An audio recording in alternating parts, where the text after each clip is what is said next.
Irmãos queridos, eu quero partilhar com você nesta manhã da porção da Escritura que está em Romanos capítulo 8. E farei a leitura com todo respeito, e você pode permanecer assentado como está. Aproveito para saudar, com a graça de Jesus, a você que acompanha e participa deste culto pela internet. Que a bênção de Deus esteja em sua vida também. Romanos capítulo 8, do verso 1 em diante, com o título Nenhuma Condenação.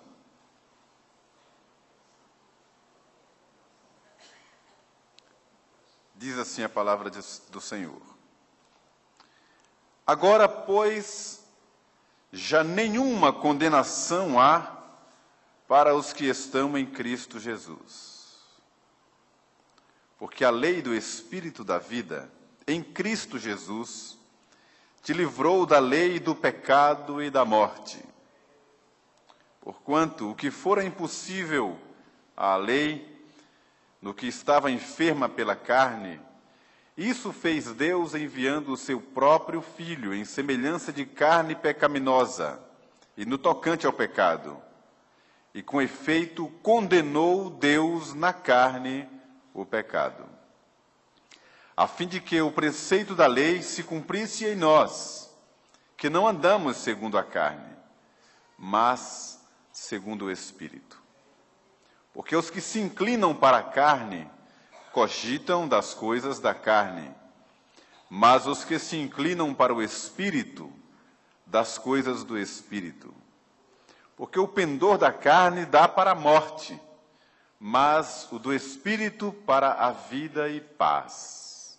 Por isso, o pendor da carne é inimizade contra Deus, pois não está sujeito à lei de Deus, nem mesmo pode estar.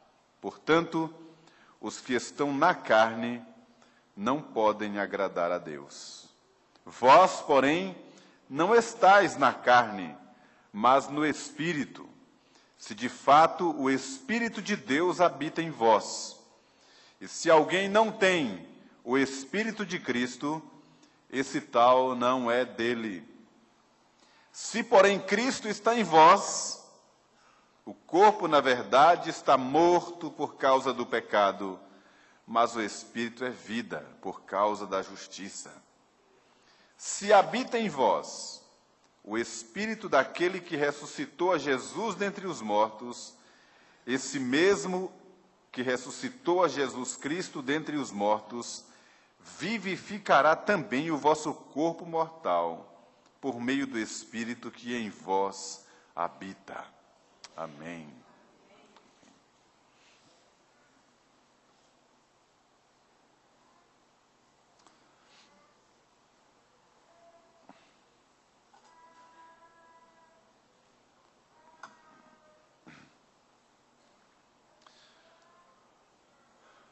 Irmãos queridos, o apóstolo Paulo escreveu essa carta aos Romanos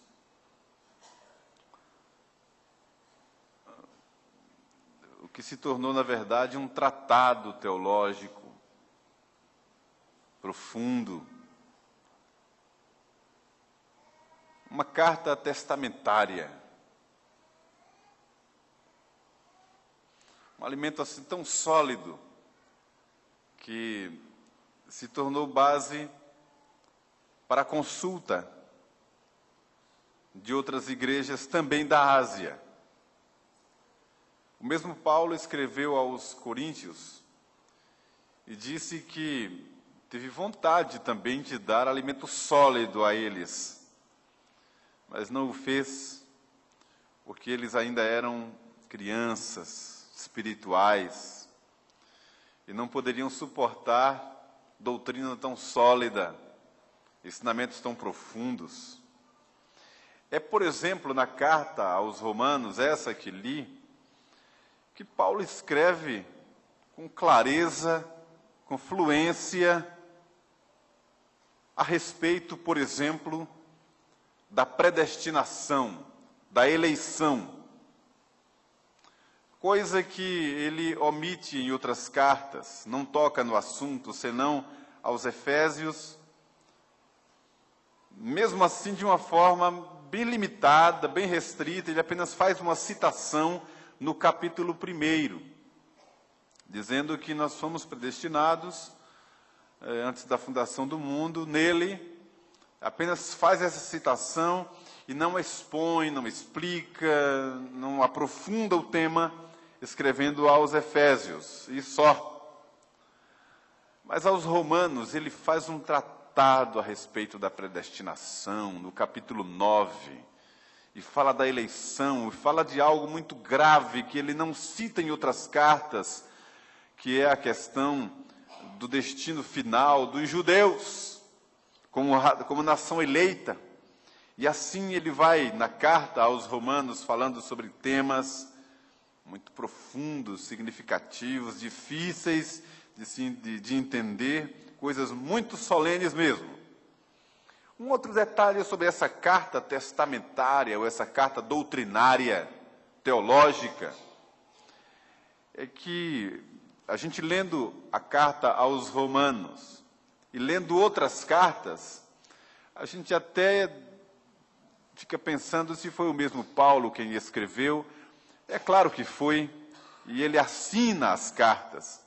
Mas só como exemplo, para você entender o que eu quero falar nesse momento, é que, escrevendo outras cartas, Paulo se refere às mulheres com um certo pudor, com cuidados, limitando o ministério feminino, em razão de questões estritamente contextuais,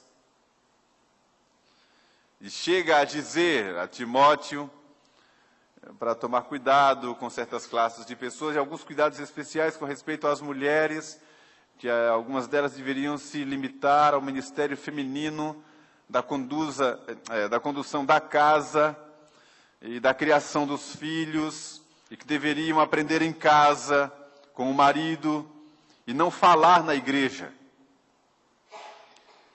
E na carta aos Romanos, essa carta teológica, Paulo fala, inclusive no capítulo 16,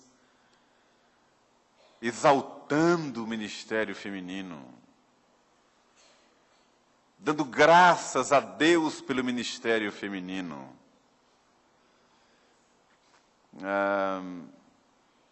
Elogiando o trabalho que algumas mulheres vinham fazendo, inclusive dirigindo o trabalho na casa delas, trabalhos plantados na casa dessas irmãs. E, enfim, o apóstolo abre o leque, fala ousadamente, sem assombro algum, todos os temas referentes à fé cristã, nessa carta doutrinária, nessa carta teológica, escrita aos Romanos. E aqui no capítulo 8, que é um capítulo muito lido, especialmente a parte que o presbítero Charles leu na condução da devocional, da parte devocional, sobre as provas e a certeza do amor de Deus, que na verdade é a porção que fecha todo o capítulo 8, todo o argumento que ele vem trazendo acerca da condenação que não há. E então ele fecha com as certezas, as provas incontestáveis do amor de Deus. É um assunto só. O pendor do Espírito, os sofrimentos do presente e as glórias do porvir, a intercessão do Espírito, como um pacote só dessa temática única. E então eu quero, hoje pelo menos, destacar essa questão da condenação, ou da não condenação para os que estão em Cristo Jesus. Se você voltar uma página, pelo menos na minha Bíblia é uma página, na sua não sei se serão duas, mas é o capítulo 5, quando Paulo trata sobre o tema a justificação pela fé, ele fala assim: justificados, pois, mediante a fé, temos paz com Deus por meio de nosso Senhor Jesus Cristo, por intermédio de quem obtivemos igualmente acesso pela fé a esta graça na qual estamos firmes e gloriamo-nos na esperança da glória de Deus. E vem tecendo todo o comentário, capítulo 6, livres do pecado, também pela graça. Aí no capítulo 7 ele fala sobre aquela analogia do casamento e que estamos livres da lei e do pecado que nos conduzia cabalmente à morte. E então chegamos ao capítulo 8, que é o que eu vou destacar. Agora, pois, já nenhuma condenação há para os que estão em Cristo Jesus. O primeiro destaque que quero dar a esse texto é a expressão nenhuma condenação. Nenhuma condenação.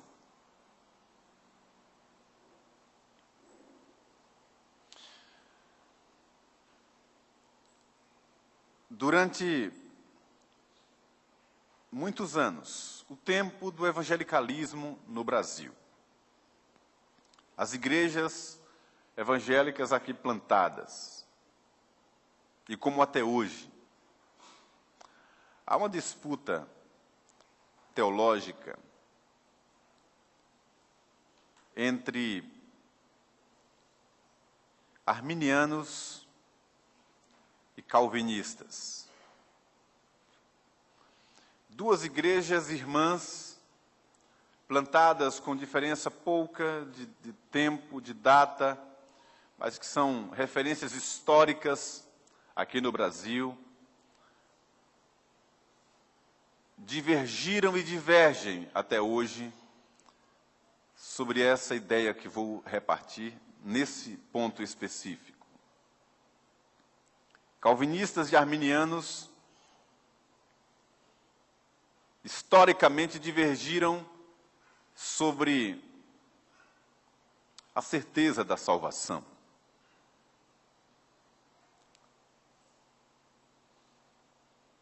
E o curioso é que essa doutrina arminiana, de que o homem tem nas mãos uma chave, com a qual ele mesmo pode fechar ou abrir o seu caminho rumo a Deus. E de que abrindo essa porta, esse caminho para Deus, esse homem pode desistir do caminho, da caminhada. Ou pode tropeçar, cair e não voltar mais. E incorrer em condenação. E até hoje é pregado e ensinado esse testemunho, ou essa doutrina. E o curioso é que estava relembrando esta semana, enquanto meditava nessas coisas. Muitos hinos do nosso inário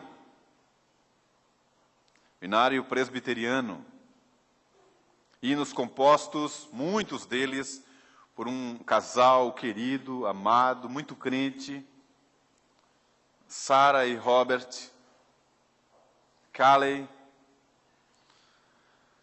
Muitos deles ainda estão em nosso inário.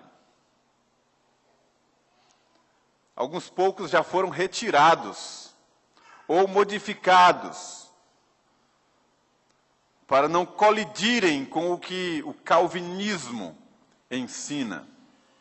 Mas nós cantamos durante décadas, só como um exemplo de vários. Nós cantamos: meu amigo, hoje tens a escolha, vida ou morte, qual vais aceitar? Amanhã pode ser muito tarde, hoje Cristo te quer libertar. Cantamos muito, embora não creiamos dessa forma. Em nossa teologia, amanhã não pode ser muito tarde.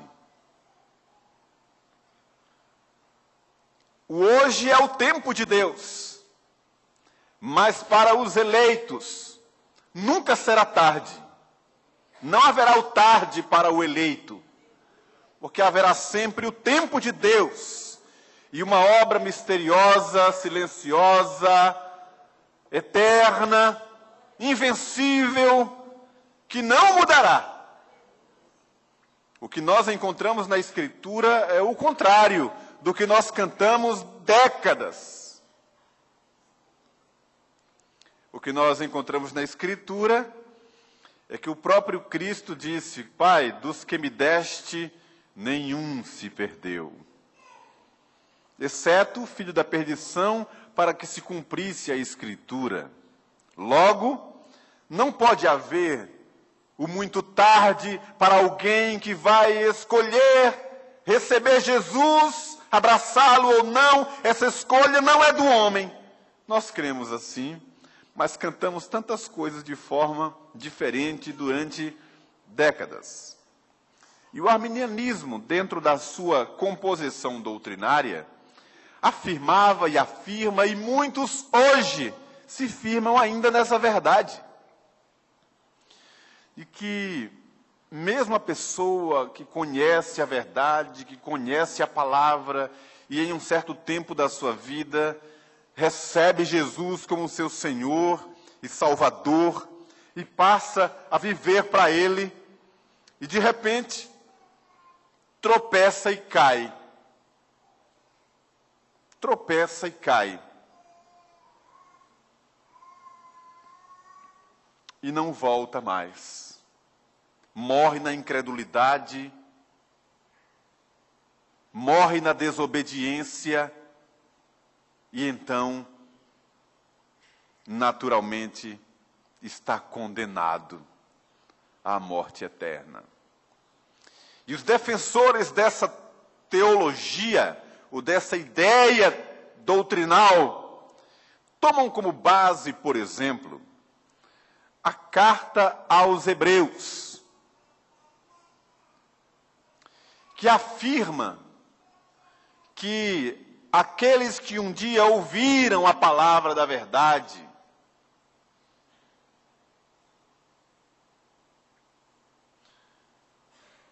que foram tocados pelo sobrenatural, pelas coisas do Espírito Santo,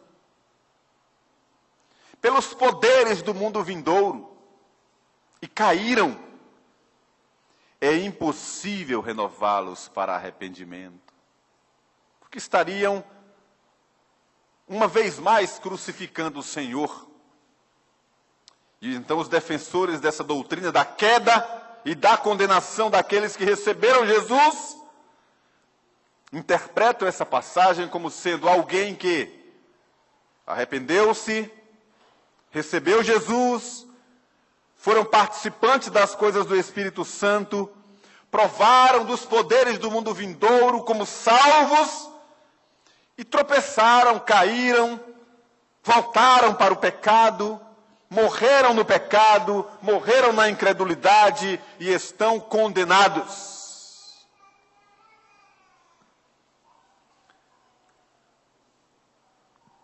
Parece ser uma doutrina completamente estranha aos apegados aos 5 pontos do calvinismo, por exemplo, que apregoa a perseverança dos santos.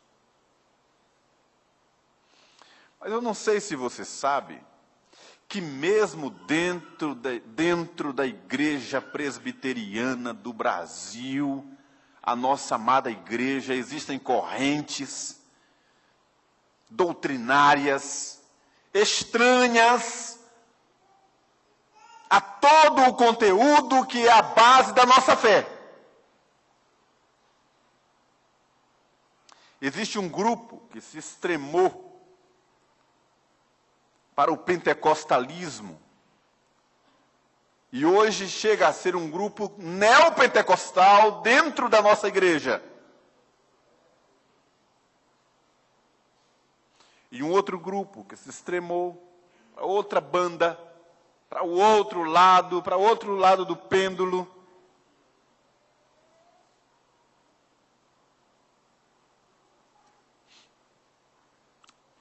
E quer voltar aos rudimentos da lei,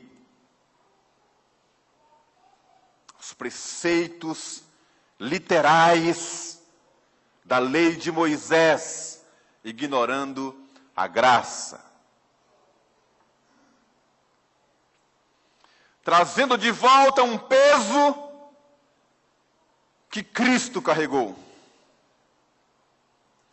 Querendo reconstruir ou recosturar o véu que foi rasgado.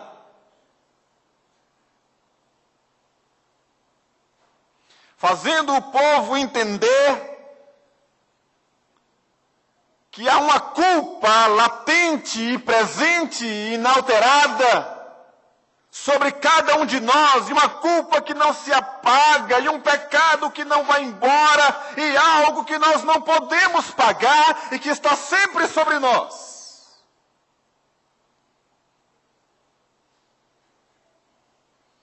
Pessoas que se dizem cristãs, evangélicas, piedosas, bíblicas, confessionais, mas que vivem angustiadas, amarguradas, adoecidas,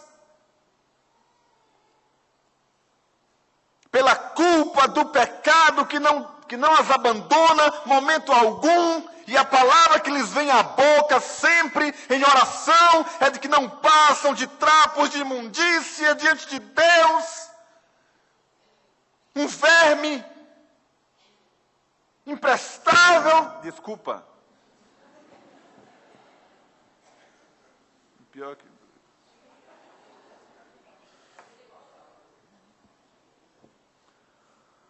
Essa doeu até em quem estava lá na internet, viu? Um verme imprestável, pecador, miserável, condenado, que Deus tenha misericórdia todo o tempo, aquela coisa pesada, aquela culpa que não sai.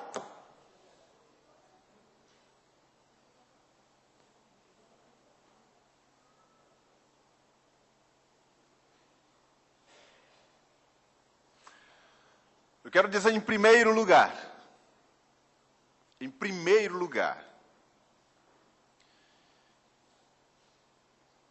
que a partir do Calvário,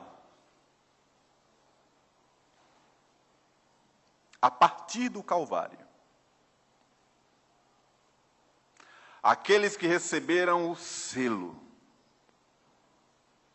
que foram lavados pelo sangue do Cordeiro, todos, sem exceção, não há mais qualquer condenação. E eu vou explicar isso para você. Nenhuma condenação.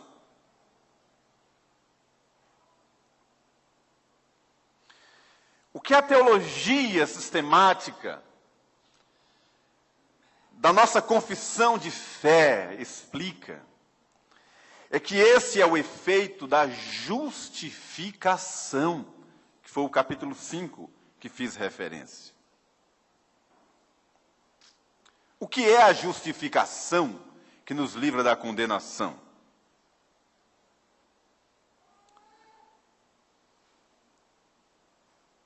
Nós não pagamos um preço.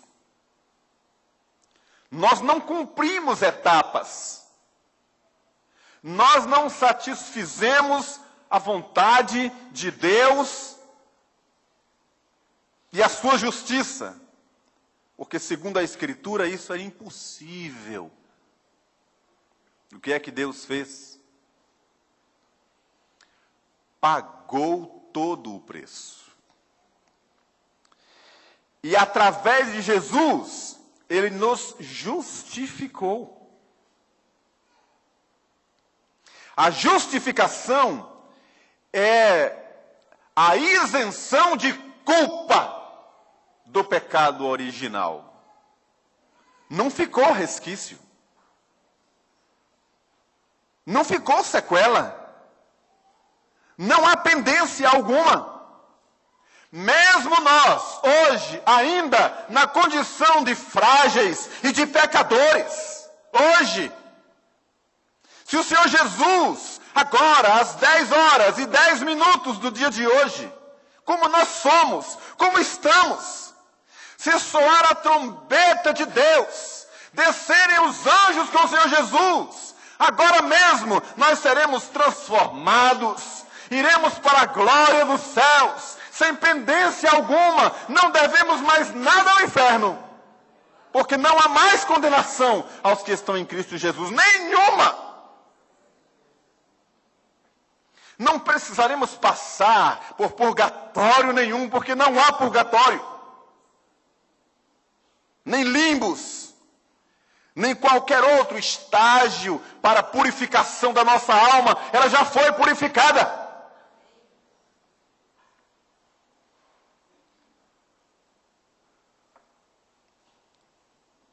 O que significa aquele lava-pés, aquela cerimônia de Jesus que se cingiu com uma toalha e começou a lavar os pés dos discípulos, dando-lhes uma lição não só de humildade, mas ali também havia uma nota teológica. Não era só a questão de o mestre servir ao seu discípulo. E a nota teológica é que Pedro disse: não, Senhor, tu não vais me lavar. Eu não posso permitir isso. E Jesus disse: se eu não te lavar, não tens parte comigo. E Pedro, então, assustado, disse: Senhor, então, não lava somente os pés, não, eu quero tudo. Eu quero que o Senhor lave, então, por completo. E então vem a nota teológica, e Jesus diz: vocês não precisam mais ser lavados, porque vocês já estão lavados pela palavra. Necessitam apenas serem lavados os pés. Eles não entenderam ali. O que a teologia explica é que o lavar os pés é a nossa santificação diária, é a nossa confissão diária, é o acertar de contas diário, mas que não implica mais em lavar todo o corpo, porque já fomos lavados pelo sangue do Cordeiro. É isso. Não há mais condenação aos que estão em Cristo Jesus. Nenhuma condenação. É claro que, até que o Senhor volte, o universo como um todo está afetado pelo efeito do pecado. Nós vivemos sob um sistema opressor, manipulador, pecaminoso. O pecado nos ronda, nos cerca, nos atinge. Nós pecamos, e a própria Escritura diz que se nós quisermos dizer ou dissermos que não cometemos pecado, nós estamos fazendo Deus mentiroso, porque o pecado ainda faz parte da nossa condição. Mas nós somos pecadores redimidos. Redimidos. Não há mais condenação nenhuma. Nenhuma. Quem é salvo, está salvo para sempre, por causa da obra eterna, firme, fiel do Senhor Jesus. Mas o segundo destaque que quero dar a esse texto é a segunda parte do texto, que diz que não há nenhuma condenação, zero, para os que estão em Cristo Jesus.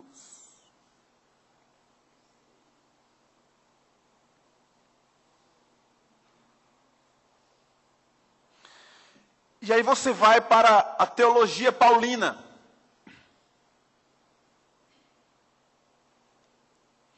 E você vai entender, então, o que é que representa para Paulo estar em Cristo. Não é qualquer pessoa, não é para qualquer pessoa que funciona esta expressão, nenhuma condenação. Não há qualquer condenação para quem está em Cristo. E estar em Cristo é uma expressão de muitas implicações na ideia de Paulo. Ele não está falando do religioso, daquele que frequenta uma congregação, daquele que se arvora de conhecimento bíblico, ou até mesmo de dons espirituais, dons miraculosos. Porque ele mesmo, Paulo, os demais apóstolos, toparam na sua caminhada ministerial com pessoas dotadas de dons extraordinários e não eram crentes. O mesmo apóstolo que diz que não há condenação para os que estão em Cristo, escrevendo aos Coríntios, na primeira carta, capítulo 13, ele fala da possibilidade de a pessoa ter muitos dons, muitos talentos, ser generosa, entregar os próprios bens, fazer coisas espetaculares, mas se não tiver o amor de Deus, a pessoa não tem nada. Mas é possível encontrar esses talentos e dons, e muitas coisas maravilhosas, em nome da fé, e a pessoa não ser transformada. Por isso que nós entendemos, agora eu volto lá ao ponto de Hebreus capítulo 6. O que está dito ali é que tem pessoas que ouviram o evangelho da salvação,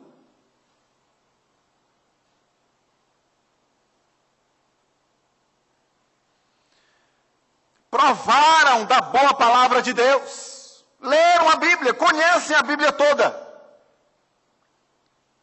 citam a Bíblia para as pessoas.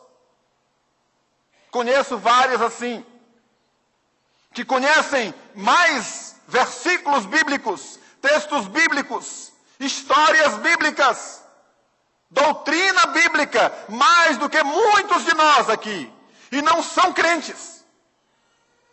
Aliás, isso não é novidade alguma, Satanás também conhece muita Bíblia,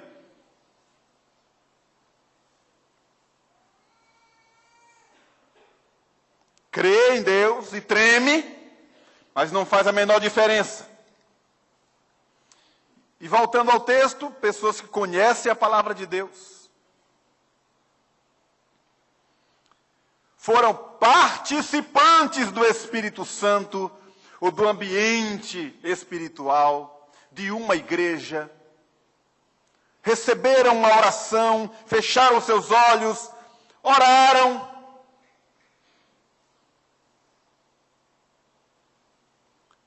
foram tocadas pelos poderes do mundo vindouro, receberam uma cura miraculosa.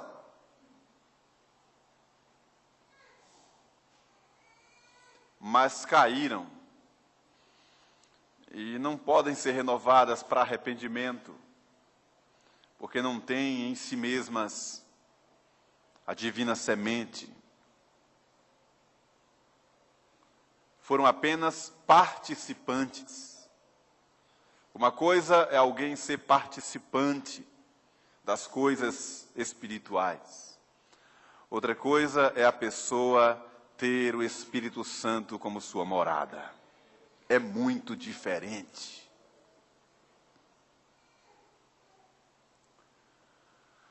O Senhor Jesus, falando aos discípulos e às multidões que cercavam a eles ali, disse que nos últimos dias, ou no último dia, muitos chegarão para eles desesperados, ou para ele desesperados, e dirão: Senhor, Senhor, em teu nome nós pregamos nas praças, em nome de Jesus. Em teu nome expelimos demônios, em teu nome fizemos milagres. E eu vos direi explicitamente: não vos conheço. Jesus não disse que as pessoas não fizeram isso. Fizeram. Mas não eram salvas. Não estavam em Cristo. E o Senhor Jesus, falando através de parábolas, contou a parábola de 10 virgens. 5 prudentes, 5 nécias. As 5 prudentes é o perfil da igreja verdadeira, dos salvos, dos crentes. As 5 insensatas é o perfil da falsa igreja, dos religiosos, dos espiritualistas, que no final dos tempos, em tempo de apostasia, estarão tão identificados, tão parecidos com os crentes, que terão a lâmpada na mão, a lâmpada também acesa, com azeite dentro da vasilha, tão parecidas, tão identificadas, que são chamadas as virgens, tudo parecidas no mesmo ambiente, mas quando soar a trombeta e descer o noivo, apenas as 5 prudentes subirão. Não basta ser parecido, não basta participar. A pessoa precisa estar em Cristo. No argumento do apóstolo, ele diz que se alguém não tem o Espírito de Cristo, esse tal não é dele. E se habita esse Espírito de Cristo na pessoa, o próprio Espírito vivifica o corpo mortal, trazendo para Deus aquela vida preciosa. Então, não há condenação nenhuma, mas é para quem está em Cristo Jesus.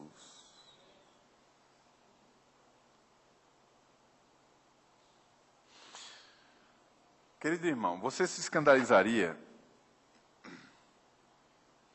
se ouvisse o mesmo apóstolo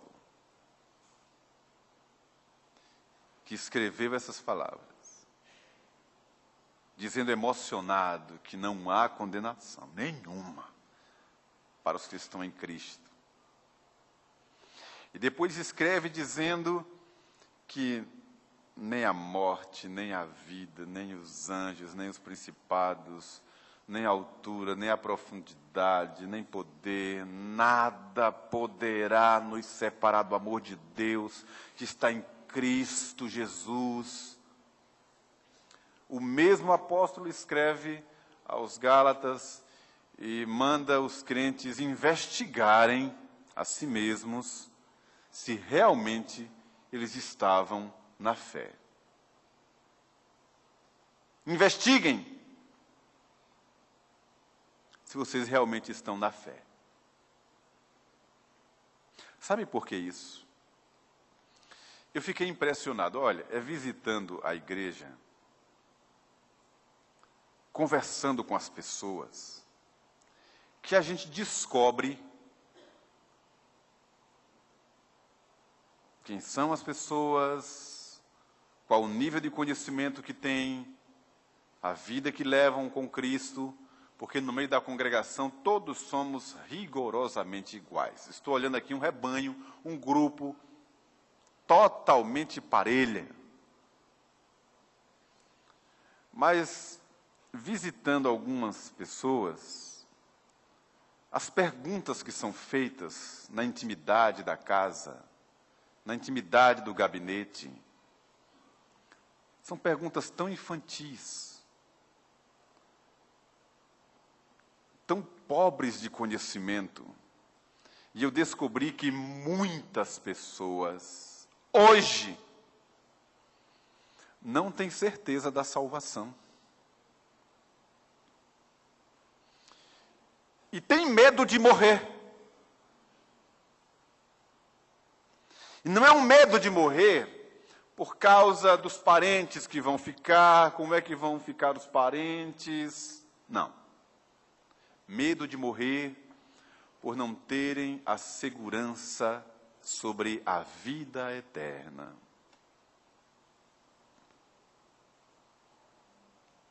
E algumas que me impressionaram têm medo de morrer porque têm consciência de que estão vivendo no pecado. Então eu quero dizer a você nesta manhã, invertendo a frase, para quem está em Cristo Jesus, não há qualquer condenação.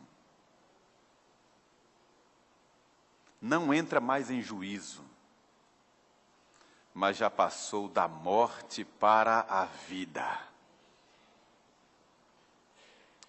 Então, se você, no seu íntimo, não tem essa certeza, eu quero te convidar a depois procurar um dos pastores, um dos presbíteros, procurar alguém e confessar-se diante de Deus.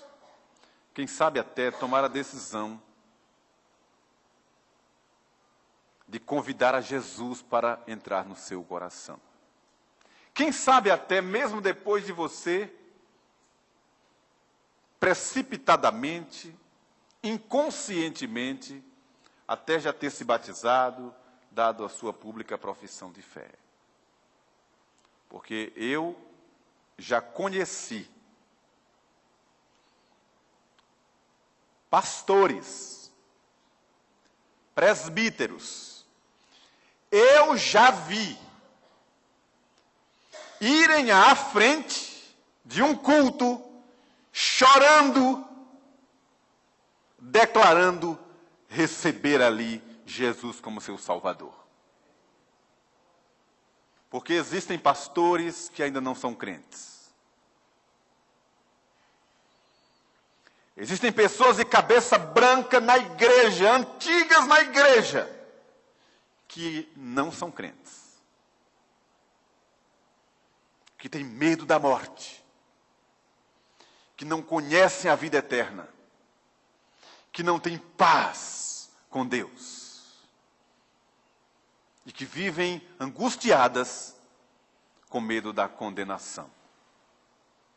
Por isso, se você está em Cristo, tem consciência disso, glorifique a Deus nesta manhã, porque não há condenação para quem está em Cristo.